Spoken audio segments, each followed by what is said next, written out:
Mon message va être une suite, toujours l'héritage de Dieu pour ne pas souffrir. Donc aujourd'hui, nous allons voir le grand 3. Avant de continuer au grand 3, je vais juste faire un topo. J'avais parlé de Adam et il faut voir qu'au début de la création, qu'Adam, que Dieu l'avait créé à son image. Donc Adam était dans le surnaturel.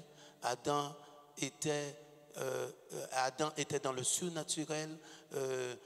Donc Adam dominait sur tout parce que Dieu lui a donné ce pouvoir de pouvoir dominer sur tout. C'est pour cela que face à Adam, lorsque le lion ou quelle que soit la bête qui venait sur Adam, le crocodile, Adam pouvait dominer parce que c'est aujourd'hui, il faut voir un esprit, il faut voir Dieu venant, comme c'est lui qui a créé.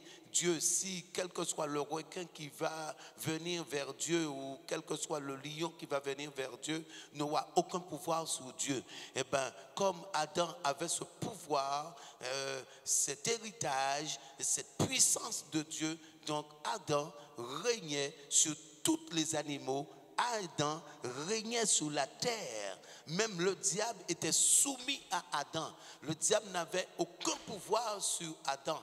Et c'est de là, lorsque vous voyez que Adam a péché, Adam a donné au diable son pouvoir. Mais le diable était soumis à Adam. C'est pour que vous puissiez comprendre aujourd'hui cet héritage que je parle. Donc Adam, il était un Dieu sur terre. Un Dieu sur terre. Et c'est de là qu'il va pécher, qu'il va voir qu'il est nu. Parce qu'il a perdu cette divinité. Alléluia. Donc, ce qui va se produire, que par la suite, comme j'ai dit, cet héritage, les hommes vont le perdre. Et Jésus venant aujourd'hui, Jésus qui est venu sur terre, s'est manifesté en chair, va faire une promesse à tous ceux qui vont croire en lui. Tous ceux qui vont croire en lui, Jésus va les faire une promesse. Donc, la Bible nous dit en Acte 4, Jésus va dire à ses disciples de ne pas laisser Jérusalem, à disciples de ne pas s'éloigner à Jérusalem. C'est là où le Saint-Esprit va venir.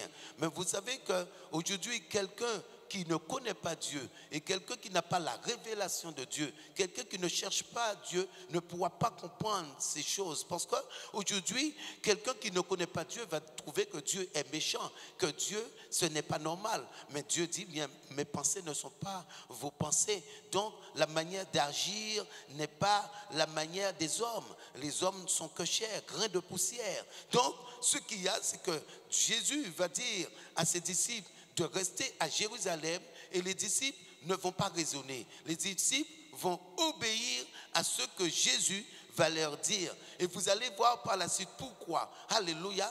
Et pour vous faire voir quelque chose, il n'était pas aussi évident de rester à Jérusalem.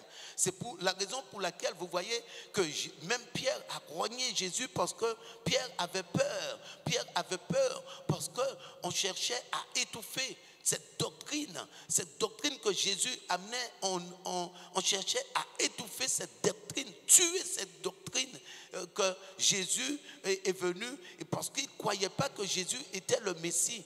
Le peuple juif ne croyait pas que Jésus était le Messie. Et c'est pour cela qu'on l'a crucifié à la croix, parce qu'il ne croyait pas en lui. Donc, vous voyez, à Jérusalem, lorsque Jésus dit aux disciples de rester à Jérusalem, il y avait la persécution. La persécution était très forte à Jérusalem. Alléluia. Non, parce que c'était la mort. Lorsqu'on te prenait, lorsque maintenant, quelqu'un qu'on soupçonnait en train de parler de Jésus, cette personne était morte. Cette personne n'avait aucune chance. C'était la mort. Donc il fallait vraiment une puissance, il fallait le surnaturel. Et Jésus va leur dire de rester là. C'est là que je vais envoyer, c'est là que le Saint-Esprit descendra alléluia, à Jérusalem. N'allez nulle part d'autre, restez à Jérusalem. Mais avant de continuer, pour que vous puissiez comprendre, parce qu'aujourd'hui, beaucoup de personnes ne comprennent pas le Saint-Esprit. Parce que quelqu'un croit qu'il y a certaines personnes qui vont croire qu'ils ont reçu le parler en langue et encore le parler en langue, qu'ils ont la plénitude du Saint-Esprit. Alléluia. Si tu parles en langue, tu n'as pas la plénitude du Saint-Esprit. Parce que beaucoup de personnes vont même parler du Saint-Esprit en tant qu'enfant de Dieu, mais ne savent même pas c'est quoi le Saint-Esprit. Et aujourd'hui, je vais vous démontrer c'est qui le Saint-Esprit. La Bible dit qu'il y a Dieu le Père, Dieu le Fils et Dieu le Saint-Esprit. Dieu le Saint-Esprit, c'est la troisième personne de la Trinité. Nous sommes clairs? Dieu le Saint-Esprit, c'est la troisième personne de la Trinité. Donc, Dieu le Saint-Esprit. Mais maintenant, Jésus dit, vous allez recevoir le Saint-Esprit. Mais c'est Dieu le Saint-Esprit. Et pour que vous puissiez comprendre, nous allons dans le livre de l'évangile de Jean. Jean 14, verset 15. Jean 14, verset 15.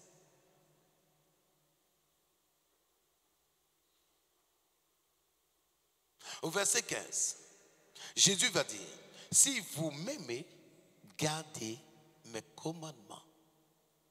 Si vous m'aimez, gardez mes commandements. Quelqu'un qui ne garde pas les commandements de Jésus, le Saint-Esprit ne peut pas se manifester à travers cette personne. Parce que Dieu le Père, Dieu le Fils et Dieu le Saint-Esprit sont en accord. Ils sont en accord.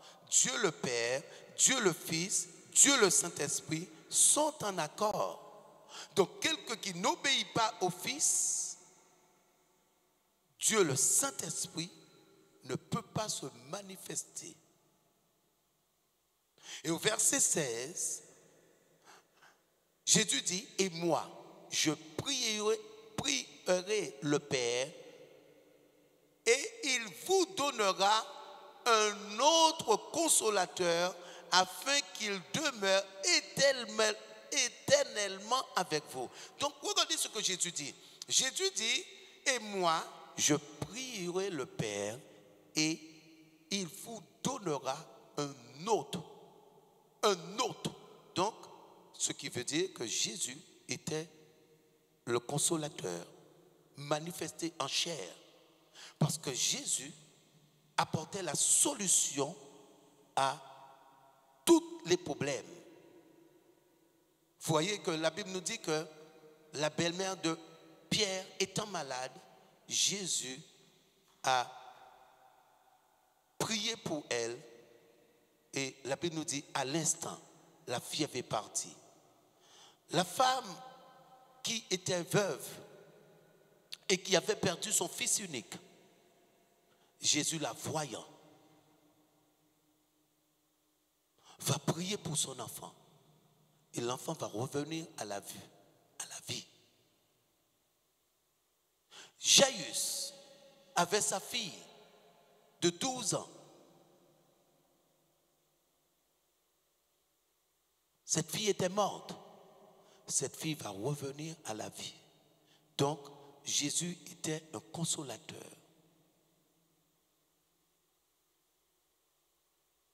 Manifesté en chair. Et Jésus dit, je vais vous envoyer un autre consolateur.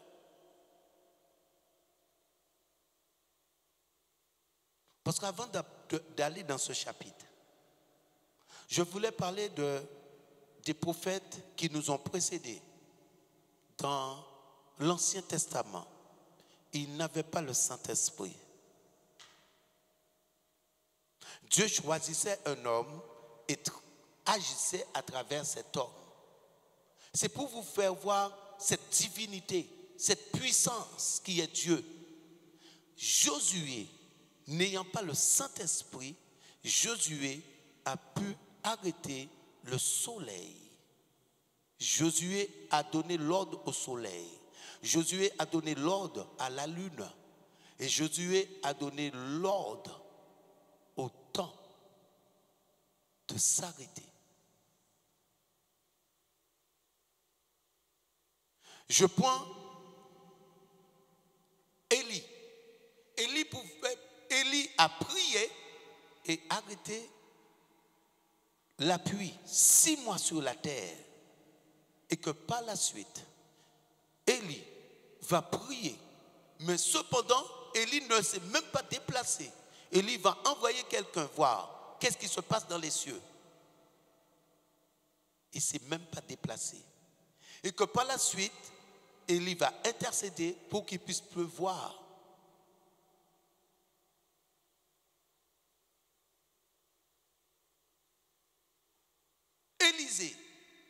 Élisée, qui a fait la multiplication des pains. Donc, Moïse, qui a fait des prodiges. Ils n'avaient pas le Saint-Esprit en eux.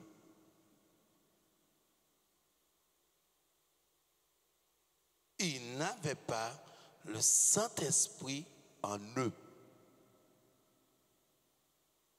Et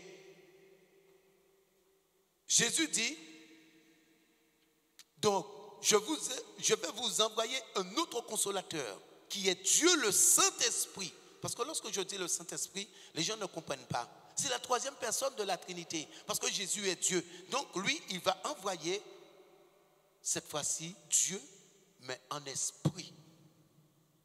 En esprit. Et la Bible dit que, Jésus dit, afin qu'il demeure éternellement avec vous. Mais comment le Saint-Esprit peut demeurer éternellement? Parce que l'homme va mourir. Il parlait de l'âme. Ça veut dire que lorsque tu l'as en esprit, ça va plus se détacher de toi. Parce que la personne se trouve un Dieu sur terre. Et vous allez voir dans la Bible, les personnes se trouvent un Dieu sur terre. C'est pour cela que j'ai parlé de l'héritage qu'Adam avait perdu. Alléluia. L'héritage pour ne pas souffrir. Donc lorsque tu as cet héritage, tu ne peux plus souffrir et tu ne peux plus subir les situations. Parce que tu as Dieu, le Saint-Esprit en toi. La plénitude.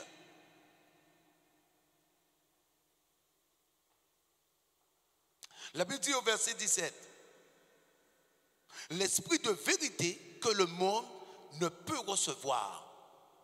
Le monde ne peut pas le recevoir parce qu'il ne le voit point et ne le connaît point. Mais vous, vous le connaissez car il demeure avec vous et il sera en vous. Waouh! Vous le connaissez car il demeure avec vous et il sera en vous. Il demeure avec vous et il sera en vous. Mais le monde ne le connaît pas. Donc, quelqu'un qui a le Saint-Esprit ne peut pas voir pareil ou avoir le même langage que quelqu'un du monde. Parce que la Bible dit que le monde ne le connaît pas. Donc, tu ne peux pas avoir le Saint-Esprit et ton langage est identique aux personnes du monde. Le monde ne le connaît pas. L'esprit de vérité, verset 17, que le monde ne peut recevoir parce qu'il ne le voit pas et ne le connaît point. Mais vous, vous le connaissez car il demeure avec vous et il sera en vous.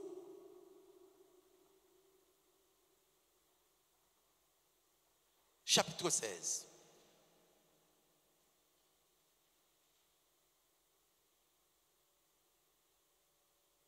À partir du verset 7. Cependant, je vous dis la vérité. il vous est avantageux que je m'en aille, car si je ne m'en vais pas, le consolateur ne viendra pas vers vous, mais si je m'en vais, je vous l'enverrai. Vous voyez ce que Jésus dit? Il confirme ce qu'il a dit au verset 14. Parce que Jésus était le consolateur manifesté en chair. Mais il fallait que le consolateur manifesté en chair s'en aille, afin que le consolateur en esprit puisse venir et demeurer chez le croyant. Donc, il fallait que Jésus, le consolateur manifesté en chair, s'en aille pour que le consolateur en esprit puisse faire sa demeure chez le croyant. Et c'est pour cela que celui qui ne met pas la parole de Dieu en pratique, il est impossible que ce consolateur, le consolateur que Jésus promet là, il est impossible que ce consolateur puisse se manifester ou puisse se manifester. Et la Bible dit, quand il sera venu, verset 8, il convaincra le monde en ce qui concerne le péché. Il convaincra le monde en ce qui concerne le péché, la justice et le jugement. En ce qui concerne le péché, parce que le monde ne croit pas en moi. La justice, parce que je m'en vais au Père et que vous ne me verrez plus. Le jugement, parce que le prince de ce monde est jugé.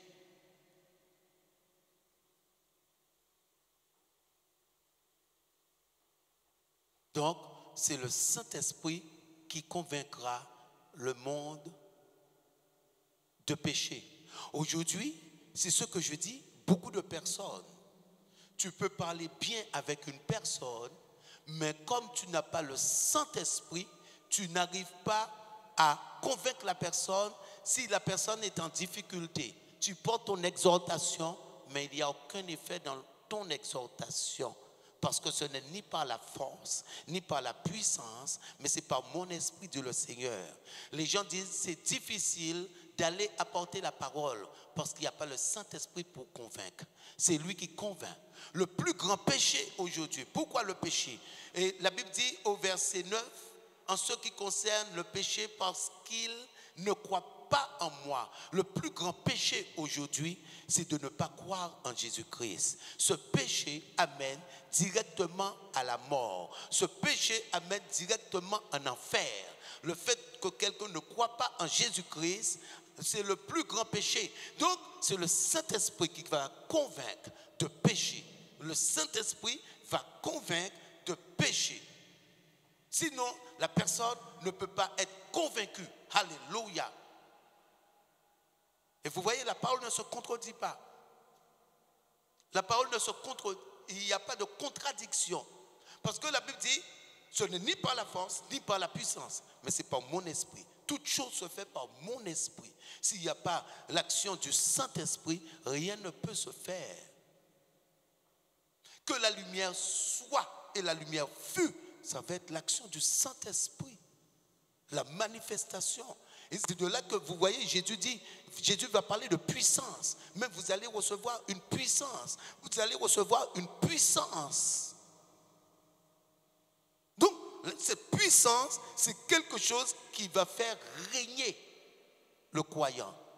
Régner l'enfant de Dieu. Une puissance. Et non des discours persuasifs. L'apôtre Paul dit, je ne parle pas par des discours persuasifs de la sagesse humaine, mais par une démonstration d'esprit et de puissance, qui est le Saint-Esprit.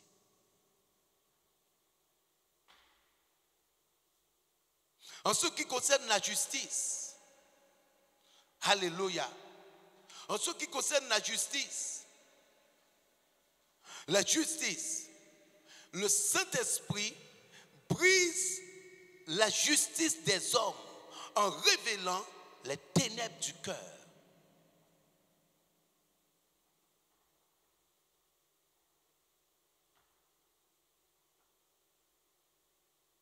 les hommes qui paraissent justes appliquaient leur justice. Je prends l'exemple. Je vais vous donner un exemple. La Bible dit que les pharisiens vont voir une femme en adultère. Ils vont surprendre cette femme. Ils vont amener cette femme à Jésus. Jésus qui est Dieu n'a pas jugé comme les hommes. Beaucoup d'hommes auraient dit, elle a péché. Il faut lapider cette femme. Elle a péché. Mais la Bible dit que lorsque les pharisiens ont amené cette femme, Jésus était en train d'écrire sur le sol. Hypocrite, race de vipères, méchant que vous êtes. Jésus va leur poser cette question maintenant.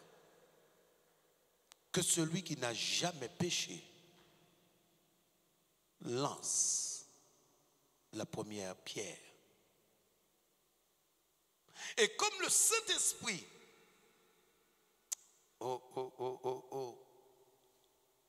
c'est lui qui convainc de justice, ils ont dit non dans leur cœur, parce qu'ils savaient qu'ils n'étaient pas sans péché. Donc, ils n'ont pas pu lancer la première pierre.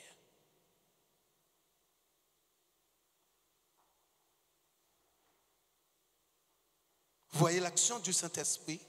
Donc, le péché et la justice, en révélant les ténèbres du cœur.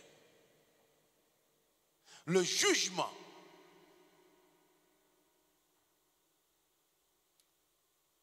Verset 11, le jugement, parce que le prince de ce monde est jugé.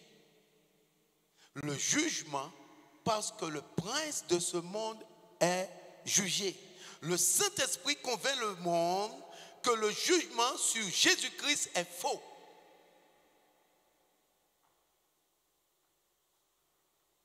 Le Dieu de ce monde, qui est Satan, le prince de l'air, le prince de ce monde, a perverti le discernement des hommes pour qu'ils ne croient que Jésus-Christ, pour qu'ils ne croient point que Jésus-Christ est le Sauveur.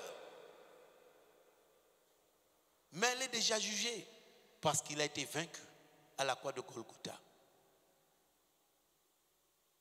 Et c'est l'action du Saint-Esprit. Le jugement sur Christ est faux.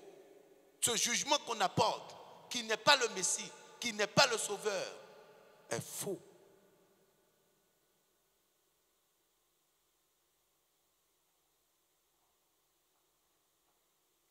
Et c'est la raison pour laquelle que lorsque quelqu'un n'a pas cette plénitude, ça va être un souci, ça va être un grand problème. Et les personnes aujourd'hui, on voit que les personnes disent qu'ils ont le Saint-Esprit, mais les personnes sont malades. Ou les personnes ont un cœur qui ne correspond pas à Dieu. Et je vais vous démontrer dans la Bible que quelqu'un ne peut pas avoir le Saint-Esprit et avoir un bon cœur. D'ailleurs, ça ne correspond pas parce que Jésus dit, si vous gardez mes commandements, donc la personne ne peut pas avoir la troisième personne de la Trinité qui est Dieu, la plénitude, et maintenant avoir un cœur mauvais, avoir quelque chose dans le cœur, avoir un non-pardon, avoir quelque chose dans le cœur de mauvais. C'est impossible. C'est impossible.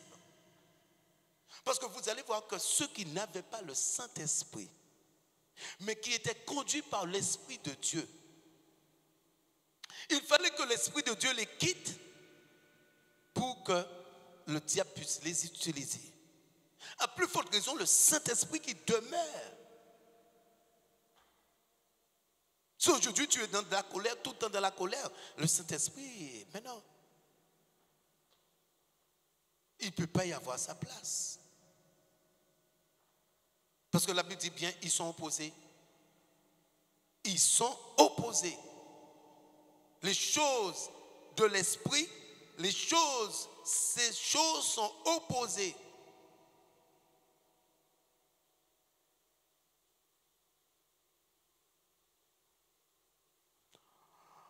On va voir cela.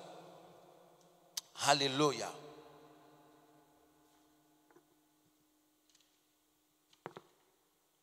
Nous allons partir pour que vous puissiez voir que les personnes ne peuvent pas avoir le Saint-Esprit et en même temps avoir un esprit méchant. Un esprit de mari de nous, de femme de nous, quel que soit. Tu ne peux pas avoir le Saint-Esprit en toi, cette plénitude, et maintenant avoir un mauvais esprit. 1 Samuel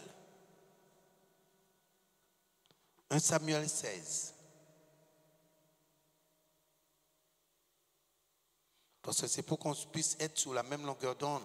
Parce que beaucoup de personnes, parfois, n'arrivent pas à comprendre, mais la connaissance, c'est quelque chose. Parce que le Saint-Esprit, aujourd'hui, on dit Dieu le Saint-Esprit.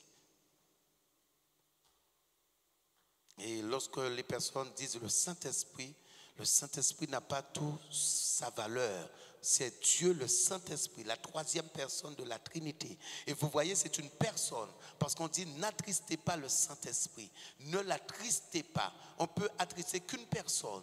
On ne peut pas attrister un esprit, ne s'attriste pas. Mais comme il est la troisième personne, donc quelqu'un peut l'attrister par un péché. 1 Samuel 16, verset 14. La Bible dit, on parle de Saül là. L'esprit de l'Éternel se retira de Saül, qui fut agité par un mauvais esprit. La Bible dit venant de l'Éternel. Non, pas venant de l'Éternel, mais que l'Éternel a permis. Donc, qu'est-ce que la Bible dit? L'esprit de l'Éternel s'est retiré. Il ne pouvait pas avoir les deux. L'esprit de l'Éternel et le mauvais. Oh, est-ce que vous êtes là avec moi? Il ne pouvait pas avoir les deux. L'esprit de l'Éternel et le mauvais. Ça ne correspond pas. Parce que pourquoi? Saül avait la jalousie en lui. Saül était jaloux de David.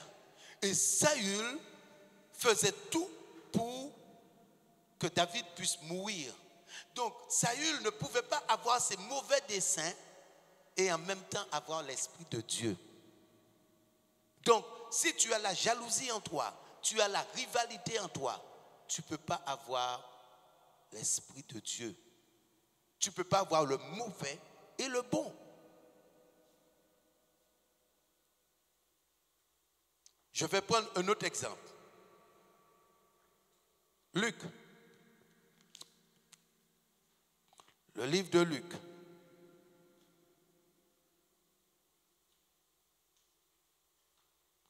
Luc, le chapitre 22.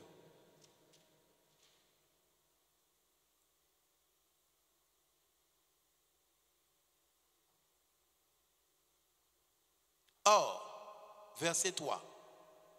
Or, Satan entra dans Judas, surnommé Iscariote, qui était au nombre des 12. Donc, si Satan entra, Satan n'y était pas auparavant. Oh! Est-ce que tu m'entends?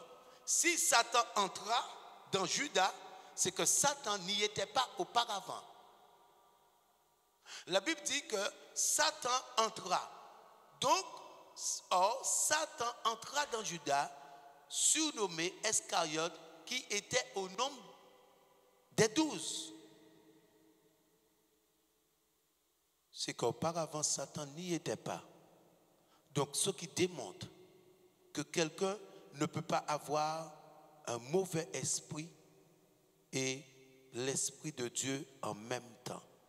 Ça ne correspond pas. Et c'est pour cela qu'aujourd'hui, qu'il faut s'efforcer à perdre le mauvais, à changer.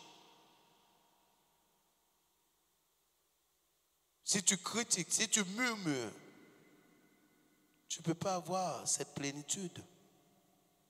Et la Bible dit que ceux qui ont cette plénitude sont irréprochables. Irréprochables. Irréprochables.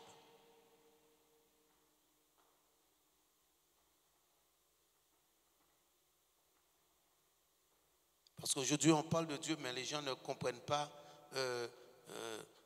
en fait, cette promesse que Dieu, cette promesse que Jésus-Christ va faire, cette promesse, mais c'est une promesse qui dépasse les entendements. Parce qu'aujourd'hui, quelqu'un, tu as été rejeté, mais tu as cette possibilité, personne ne t'a aimé, personne ne t'a aimé. Et c'est pour cela que vous voyez que Jésus, ce n'est pas une question, on vient à Jésus pour au départ, on vient à Jésus pour une situation comme toutes les personnes. La femme qui avait la perte de sang est venue parce qu'elle avait une perte de sang. On voit, Jésus va choisir ses disciples. Mais la plupart des personnes qui sont venues à Jésus, ils avaient une situation. Et les personnes qui avaient les aveugles ou ceux qui étaient paralytiques ou les boiteux, etc., ils avaient une situation. Mais par la suite, la personne vient avec une situation pour découvrir cette promesse, le plan de bonheur, le plan de paix, le plan qu'il a pour cette personne. Donc la personne, quelqu'un qui vient à Jésus et qui serait focalisé sur un mari ou sur une femme, va passer à côté de ces choses. Qui reste sur son enfant ou qui reste sur sa mère ou son père, la personne va passer sous cette promesse. Aujourd'hui, si tu as été rejeté, tu as la possibilité de marquer ton temps, de marquer ta génération, de marquer ton époque. Parce que le Saint-Esprit, lorsque tu as la plénitude, tu deviens un Dieu sur terre. Rien n'est impossible désormais. Tout ce qui vient, tout ce que la personne va faire selon la parole de Dieu, ces choses vont être possibles. Tout devient possible. Et c'est pour Jésus dit que rien ne vous sera refusé. Rien ne pourra vous nuire. Rien ne pourra vous nuire. Parce que vous avez le Saint-Esprit. Donc j'ai démontré que quelqu'un ne peut pas avoir le mauvais. Parce qu'aujourd'hui, il y a beaucoup d'excuses. Oui, mais comprends. La parole, il n'y a pas à comprendre. Il n'y a pas à chercher de logique. Au contraire, ça endurcit le cœur. Il faut saisir la parole tout simplement. Quelqu'un ne peut pas la voir. Donc, si dans ton cœur, tu as des choses mauvaises, tu peux parler du Saint-Esprit, mais il ne fera jamais sa demeure. Il faut le perdre.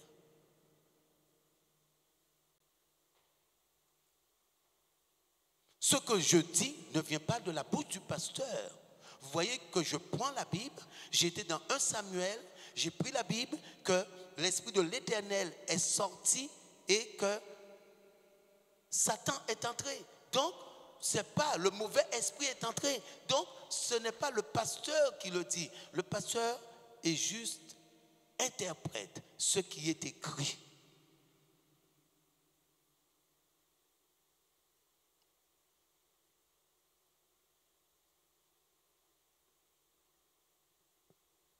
Donc, quelqu'un qui est rempli du Saint-Esprit, sa chair ne se manifeste plus. C'est fini. Sa chair ne peut pas se manifester. Parce que cette personne a la plénitude de Dieu en elle. La personne a la plénitude de Dieu en elle.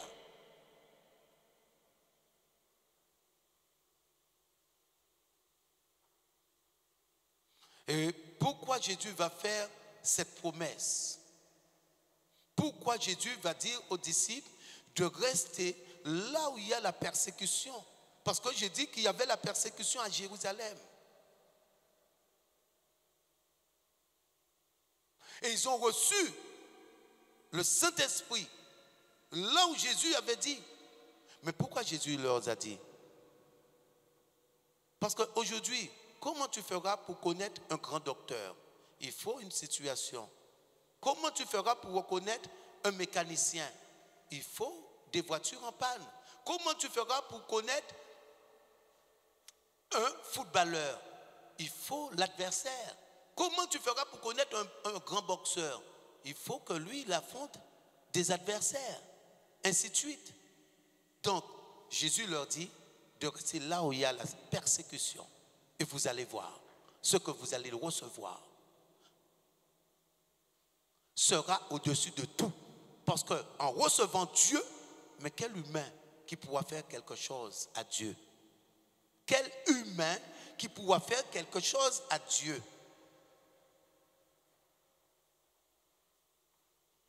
Et c'est pour cela que Jésus va leur dire de rester à Jérusalem. Afin que vous puissiez voir que ce consolateur est réel. Et que ce consolateur, quelle que soit la perturbation, quelle que soit, les hommes ne peuvent rien. Alléluia.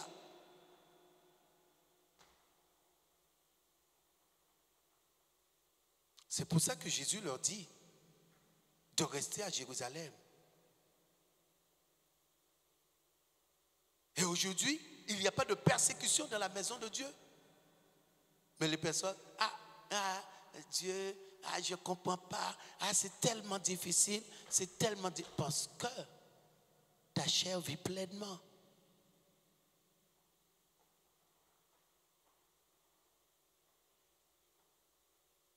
Il est simple de voir.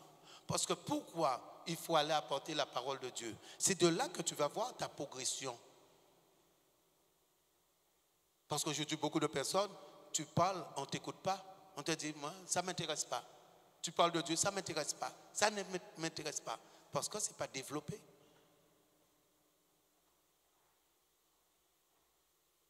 Mais si tu restes et tu ne fais pas le travail que Jésus te demande de faire, tu ne sauras jamais rien. Et il n'y aura jamais rien. Parce que premièrement, tu ne fais pas le travail que Jésus te demande de faire. Il dit, si vous m'obéissez, si vous obéissez à ce que moi je vous dis, vous allez recevoir ce consolateur. Mais celui qui n'obéit pas ne peut pas l'avoir.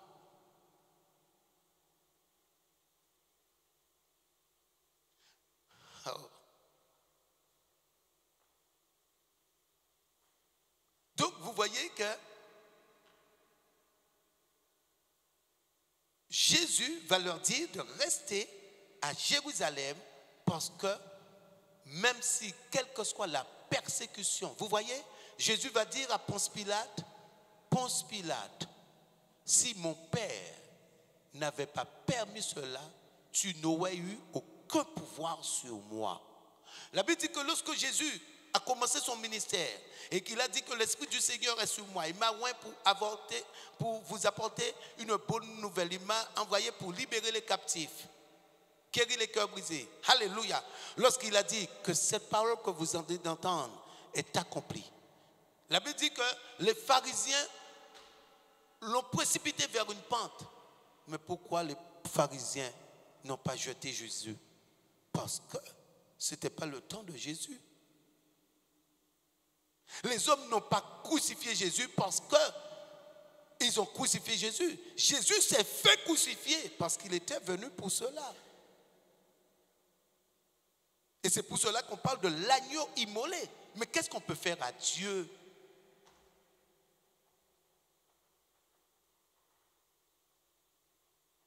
Parce que vous voyez que quand un ange vient, les hommes n'ont aucun pouvoir. Aucun pouvoir. Dieu sur un ange. À plus forte raison, Dieu.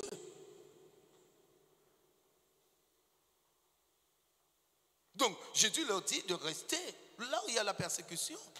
Et vous allez voir. Parce que lorsque les disciples étaient avec Jésus, personne ne pouvait toucher les disciples. Parce que lorsque Pierre va couper l'oreille du soldat, on va vouloir prendre les disciples. Jésus va dire, Caïphe, qui cherchais-tu? Mais derrière cette parole, il y a eu une puissance qu'ils ont oublié Pierre. Ils ont oublié Pierre. Et la Bible dit, lorsque Jésus, dans le livre de Jean, va dire, c'est moi, il y avait une cohorte. La cohorte est tombée.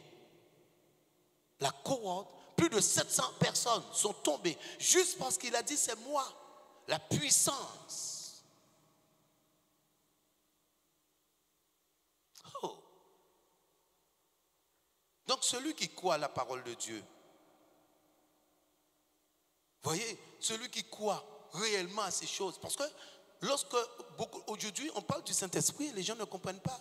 Et on dit, oui, j'ai le Saint-Esprit, j'ai le Saint-Esprit, j'ai le Saint-Esprit, j'ai le Saint-Esprit, j'ai le Saint-Esprit. Mais sous ton langage, on verra si tu as le Saint-Esprit, si tu n'as pas le Saint-Esprit. Maintenant, tu es devant une situation. Dès que ton mari te dit quelque chose, tu montes déjà, tu exploses déjà. Mais non. Dès qu'il y a quelque chose, ton cœur bat déjà, tu pars déjà en vrille. On ne peut pas parler du Saint-Esprit.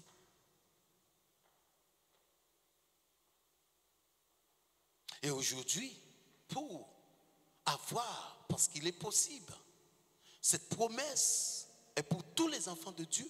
Et c'est possible avec Jésus. Vous voyez que Pierre a rogné Jésus, mais Jésus n'a pas regardé que Pierre l'a rogné. Donc, c'est possible.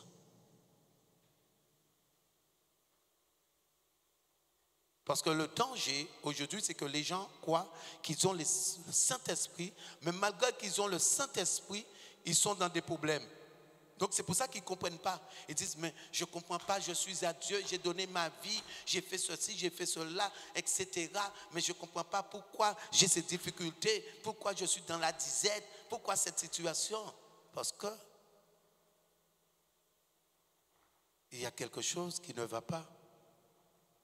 Et tu le sais, tout arbre, on le reconnaît à ses fruits.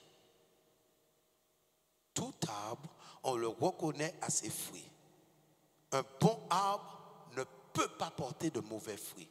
C'est celui qui a le Saint-Esprit. Un bon arbre ne peut pas porter de mauvais fruits. Un bon arbre ne peut pas porter de mauvais fruits. Et un mauvais arbre ne peut pas porter de bons fruits. Parce que ce chapitre sur le Saint-Esprit est long. Parce qu'aujourd'hui, il faut que les personnes puissent comprendre cette promesse qui est le Saint-Esprit. Et c'est pour cela que je dis que quelqu'un ne peut pas rester sur maintenant, j'ai guéri, je ne comprends pas, je ne comprends pas, je ne comprends pas ma vie, je ne comprends pas ma vie. Les gens se trompent. Les gens tombent dans leur piège parce que les gens n'obéissent pas à la parole de Dieu. Quelqu'un qui vient à Dieu, tu ne connais même pas encore le fonctionnement. Tu veux tout de suite te marier. Jésus dit premièrement le royaume des cieux et sa justice. Premièrement le royaume des cieux et sa justice. Mais par la suite, les personnes vont dire, mais Jésus, pourquoi tu as permis cette situation? Pourquoi je suis dans cette situation? Je ne comprends pas pourquoi je suis dans cette situation. Il t'a dit premièrement le royaume de Dieu et sa justice. Donc, en cherchant autre chose, tu vas avoir du chagrin. Parce que ce n'est pas lui. Parce qu'il dit que la bénédiction de Dieu ne suit d'aucun chagrin. Ce qui veut dire que l'autre, pendant un temps, tu vas te réjouir, mais que par la suite, tu vas avoir du chagrin. Parce que ce n'est pas lui. Parce que lui, il a dit premièrement, et toute chose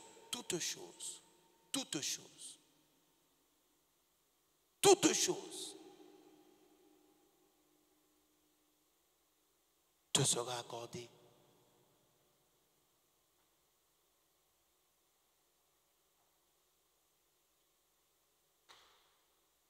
Les choses vous seront données. Tu n'auras même pas à demander. Parce qu'il sait ce qu'est ton cœur. Parce que tu as Dieu en toi. Il faut chercher cette plénitude aujourd'hui. Et cette plénitude commence. Déjà, c'est que le vouloir. C'est pour cela que je parle de royaume de Dieu. Parce que Dieu ne peut pas donner Dieu esprit, c'est-à-dire le Saint-Esprit en esprit, ne peut pas se manifester juste pour un mariage ou juste pour... Parce que quelqu'un a besoin de mari. Mais soyons logiques. Dieu ne peut pas venir se manifester, juste il va se manifester, Dieu manifester en esprit pour son royaume. Et comme tu plais à Dieu, automatiquement, tu auras ces choses. Ce que ton cœur désire, il va te donner. Mais en t'intéressant premièrement à son royaume. Parce qu'il dit premièrement son royaume. Premièrement son royaume. Et qu'est-ce qu'il veut?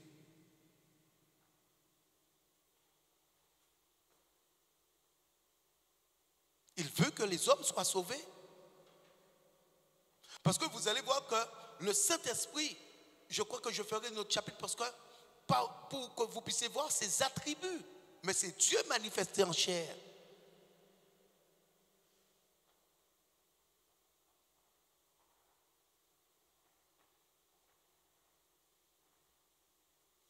Vous savez que l'apôtre Paul va dire quelque chose. L'apôtre Paul va dire, 3 fois j'ai prié le Seigneur. Il y a des personnes qui prient, qui disent, je ne comprends pas, je ne comprends pas, je ne comprends pas. Seigneur, pourquoi? Je ne comprends pas. La personne qui a le Saint-Esprit, Dieu va se révéler à cette personne. Il est impossible que la personne puisse avoir la plénitude et que la personne ne sache pas pourquoi il y a tel problème, pourquoi telle situation. Dieu va lui dire. Parce qu'on regarde quelque chose. Abraham n'avait pas le Saint-Esprit. Dieu a l'intention de détruire Sodome et Gomorrhe. Abraham n'ayant pas la plénitude en lui, Dieu va lui dire, Abraham, je vais détruire Sodome et Gomorrhe. Je vais te dire ce que je vais faire. Je vais détruire Sodome et Gomorrhe. Et Abraham s'est mis à intercéder pour que Dieu ne puisse pas détruire Sodome et Gomorrhe. Mais Dieu savait qu'il n'y avait rien de bon à Sodome et Gomorrhe. Mais Abraham va intercéder parce que Dieu lui a dit. Donc, toi qui deviens un Dieu sur terre, aujourd'hui, pour qu'on puisse être sur la même longueur d'onde.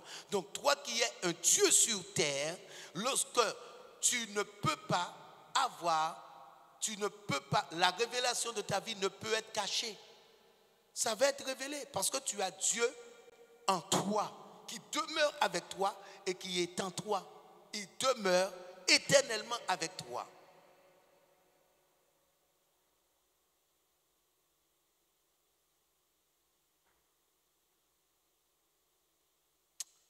On va en acte 2.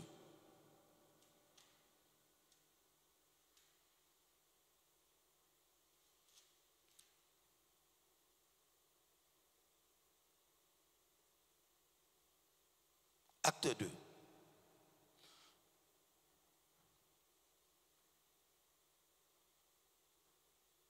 Vous voyez, la promesse s'est réalisée. La Bible nous dit au verset 1, le jour de la Pentecôte, ils étaient tous ensemble dans le même lieu.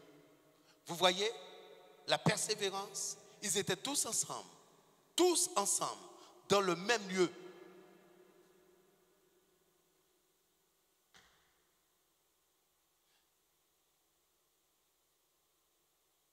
Et la Bible nous dit, regardez quelque chose.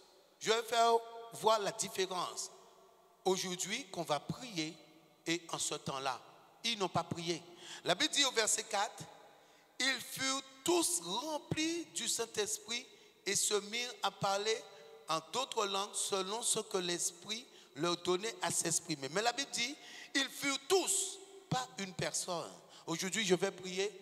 Vous voyez, certaines personnes vont dire, ah, je vois, j'ai mal vu, c'est troublé, ma tête me faisait mal, ou j'ai eu. Parce que vous allez voir, c'est quoi recevoir le Saint-Esprit. Le Saint-Esprit n'est pas seulement le parler en langue. Parce que là, ils n'ont pas reçu seulement le parler en langue. Parce que Jésus avait bien parlé d'une puissance survenant sur vous. Une puissance. Et Jésus n'est pas un menteur. Une puissance survenant sur vous. Ce n'est pas seulement le parler en langue.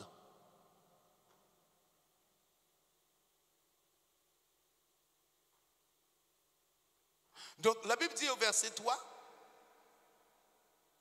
regardez quelque chose. Je vais parler des attributs. Les attributs du Saint-Esprit. Parce qu'il y a ses attributs.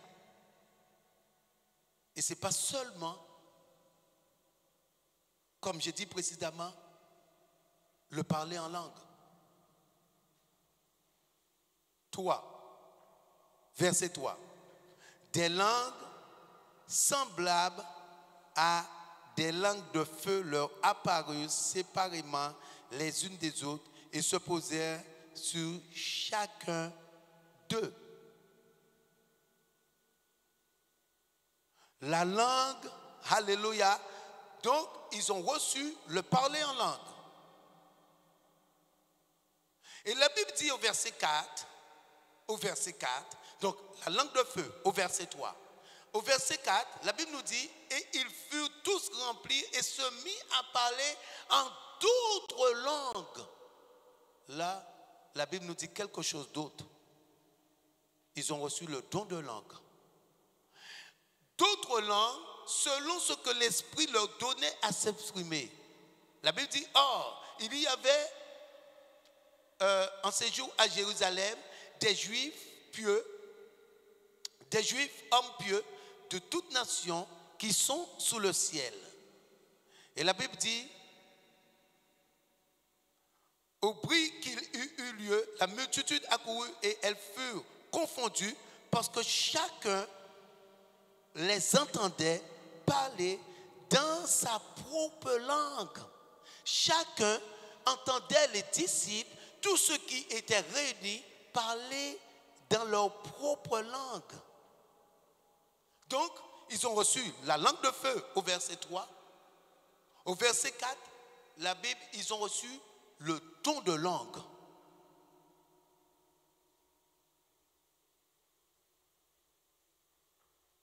La Bible dit au verset 9,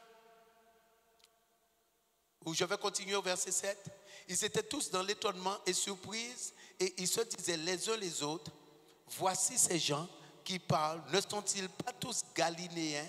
Et comment les entendons-nous dans nos propres langues, à chacun dans notre langue maternelle? Parthes, vous voyez, regardez la quantité de langues qu'ils ont reçues.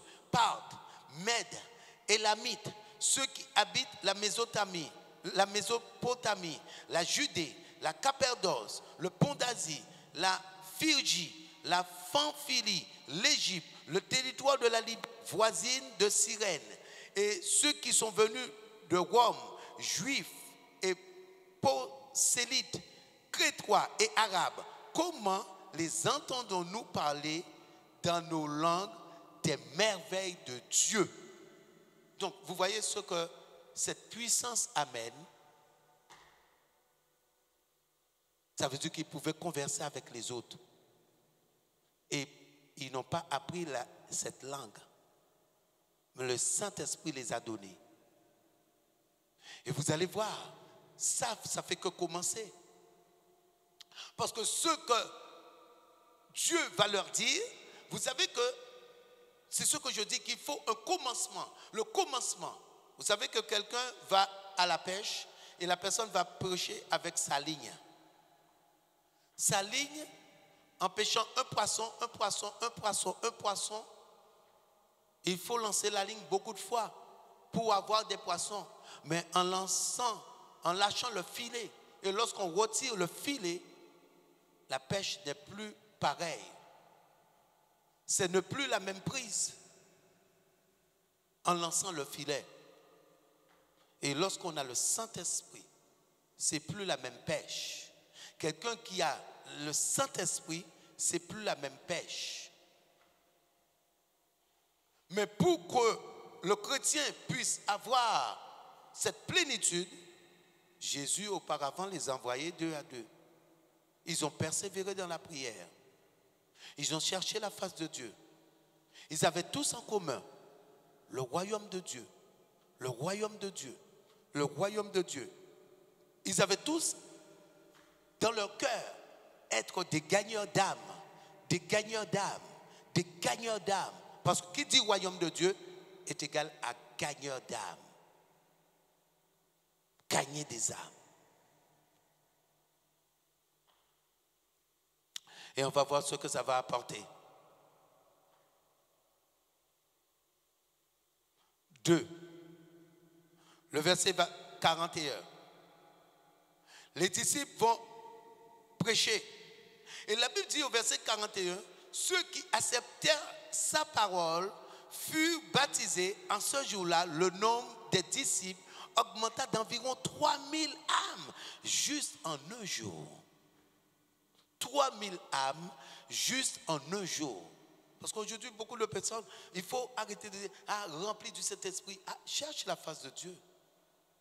Rempli du Saint-Esprit, tu vas voir les fruits. Et les personnes verront les fruits à travers toi.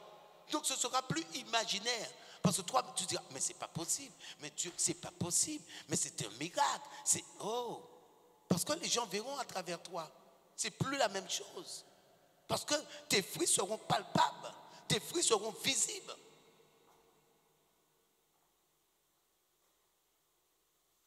Donc, j'ai parlé de la langue de feu. J'ai parlé du don des langues. Ils ont reçu plusieurs langues. J'ai parlé de la multiplication des âmes. Au verset 42, ils persévéraient dans l'enseignement des apôtres, dans la communion fraternelle, dans la fraction du pain et dans les prières. Vous voyez ce que le Saint-Esprit amène? La communion fraternelle. Il n'y a pas de division. La communion, ils persévéraient dans la communion fraternelle. Donc, il y avait la multiplication des âmes, il y avait la communion fraternelle. Verset 45. Ils vendaient leurs propriétés et leurs biens et en partageaient le produit entre tous selon le besoin de chacun. L'amour envers son prochain.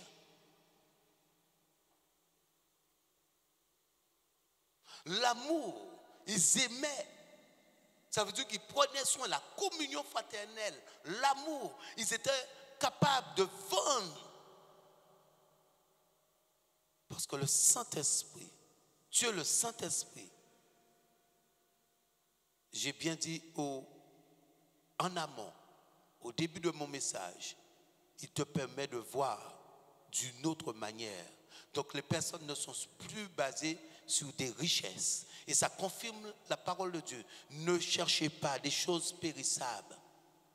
N'allez pas vers ces choses. Mais cherchez ce qui est impérissable, qui veut dire ce royaume. Donc, ils n'avaient rien à faire avec les biens terrestres. Ils pouvaient vendre leur propriété. Ça montre l'amour, la détermination, l'amour.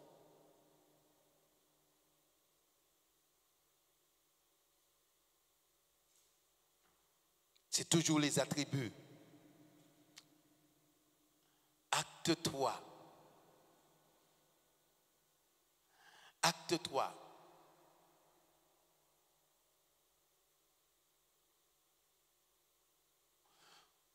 La Bible dit au verset 2, je vais commencer au verset 1. Pierre et Jean montaient ensemble au temple à l'heure de la prière. C'était la 9e heure. Il y avait un homme boiteux de naissance et qu'on portait et qu'on plaçait tous les jours à la porte du temple appelé la Belle pour qu'il demande l'aumône à ceux qui entraient dans le temple. Alléluia. Je vais sauter de verset. La Bible dit que, je vais continuer. Cet homme, voyant Pierre et Jean qui allaient y entrer, leur demanda l'aumône. Pierre, de même que Jean, fixa les yeux sur lui et dit, regarde-nous. Et il les regarda attentivement, s'attendant à recevoir de quelque chose. Alors Pierre lui dit, je n'ai ni argent, ni or, mais ce que j'ai, je te le donne. Au nom de Jésus-Christ de Nazareth, lève-toi et marche. Ça a donné à Pierre de l'assurance. Le Saint-Esprit. Et auparavant, ils étaient cachés. Ils allaient seulement dans la chambre haute.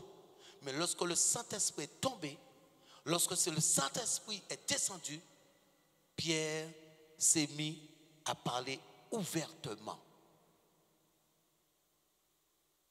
À vouloir prier si ouvertement. Ils sont toujours à Jérusalem. Pourtant, il y avait la persécution. Les Juifs voulaient les tuer.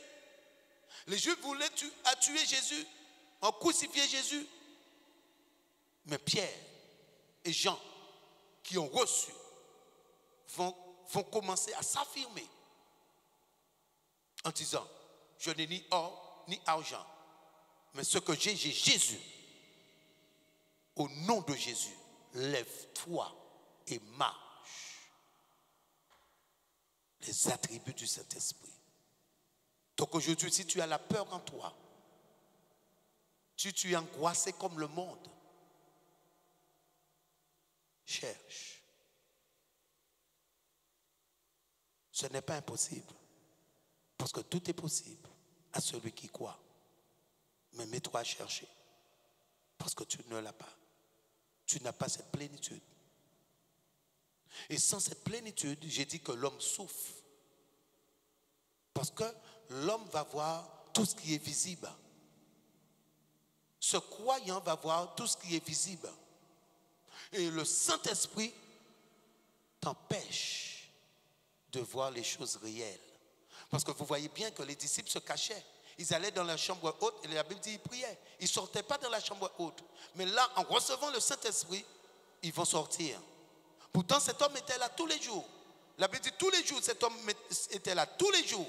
Mais auparavant, ils n'avaient pas prié. Mais en recevant le Saint-Esprit, ils vont dire à cet homme-là, aujourd'hui c'est ton jour. Je vais expérimenter sur toi. Lève-toi et marche. Alléluia.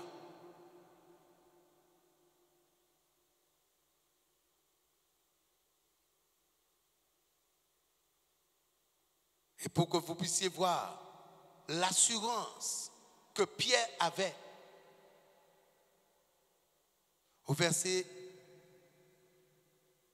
12, cette assurance qu'il avait, Pierre, voyant cela, dit au peuple, hommes israélites, pourquoi vous étonnez-vous de cela? Pourquoi vous avez les regards fixés sur nous comme si c'était notre piété que nous avons fait marcher cet homme? Le Dieu d'Abraham, d'Isaac et de Jacob, le Dieu de nos pères, a glorifié son serviteur Jésus que vous avez livré et rogné devant Pilate, qui était d'avis qu'on le relâche. Vous avez rogné le saint et le juste et vous avez demandé qu'on vous accorde la grâce de meurtrier. Vous avez fait mourir le prince de la vie que Dieu a ressuscité des morts. Nous en sommes témoins. Vous voyez, là, Pierre va commencer à s'affirmer. Et vous allez voir que là, à ce moment-là, la peur n'a plus de pouvoir sur Pierre. Auparavant, Pierre avait rogné Jésus. Pierre a dit, Jésus était en difficulté et Pierre disait, je ne le connais pas. Mais en ayant la plénitude du Saint-Esprit, oh, ah.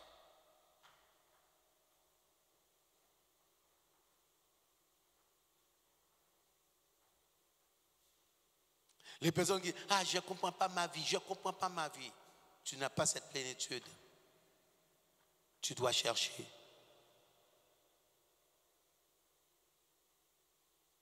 Parce que Jésus dit, je sais qui je suis. Et Pierre là s'affirme. L'apôtre Paul savait qui il était.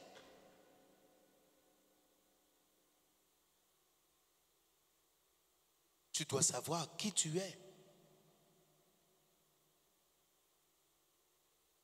Et vous allez voir comment Pierre va terrasser la peur.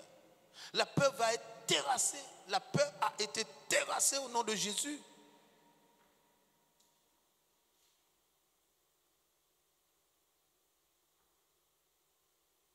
Tu ne peux pas être rempli du Saint-Esprit et être malade. Actes 5, chapitre 5.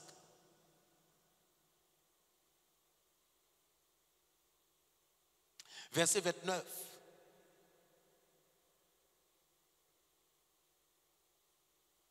Parce que vous allez voir que le Saint-Esprit va amener beaucoup de choses, beaucoup de miracles. Parce que la Bible dit au verset 12, il y avait beaucoup de miracles et de prodiges qui se faisaient au milieu du peuple par des mains des apôtres. Ils se tenaient tous ensemble au portique de Salomon. Vous voyez, il y avait beaucoup de miracles qui se faisaient. Donc le Saint-Esprit amène toutes ces choses. Le Saint-Esprit amène toutes ces choses. La plénitude amène toutes ces choses. Et la Bible dit au verset, Pierre qui avait peur, je crois que je vais continuer, il va avoir encore une suite. Pierre qui avait eu peur auparavant, Pierre au verset 29 va dire, Pierre et les apôtres répondirent, il faut obéir à Dieu plutôt qu'aux hommes. Il faut obéir à Dieu plutôt qu'aux hommes. Et auparavant, ce même Pierre a dit, je ne connais pas Jésus. Et là, Pierre dit, il faut obéir à Dieu. Alléluia. Plutôt qu'aux hommes. Quelqu'un qui a la plénitude ne fait pas plaisir à quelqu'un. Si tu fais plaisir à ton mari, à ta femme, pour Dieu, tu ne l'as pas. Parce que le Saint-Esprit, c'est Dieu. Personne ne pourra remplacer Dieu dans une vie. Et c'est pour ça qu'on ne peut pas donner la primauté à un humain. Je prends souvent l'exemple de femme ou d'homme, mais je parle d'un humain. Parce que c'est Dieu. Et ce que Dieu va faire pour toi, aucun être ne pourra le faire. Aucun être ne pourra le faire. Ce que Dieu est capable de faire pour toi. Parce qu'à Dieu, il n'y a rien d'impossible pour lui. Il suffit qu'il dise un mot, c'est fini. Il dit seulement un mot, c'est fini.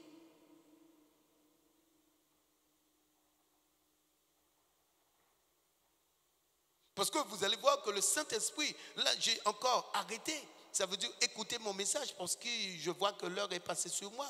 Mais il y a encore d'autres attributs. Ce n'est pas fini. Parce que la personne a la plénitude de Dieu. La personne, Dieu manifesté. C'est Dieu manifesté. Et c'est pour ça que la Bible dit que nous sommes un Dieu et éternellement. Éternellement, le Saint-Esprit sera dans cette personne.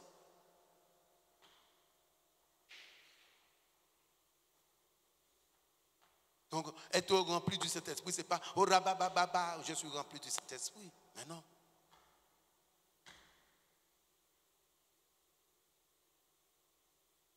Parce que déjà, il faut savoir c'est qui le Saint-Esprit.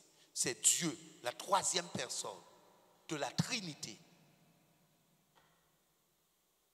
Parce que lorsque je parle de l'héritage d'Adam, je suis en train de parler de quelque chose de fondamental. Ça veut dire qu'il n'y a plus de mort, il n'y a plus de maladie, il n'y a plus rien. Parce qu'il faut bien comprendre le message.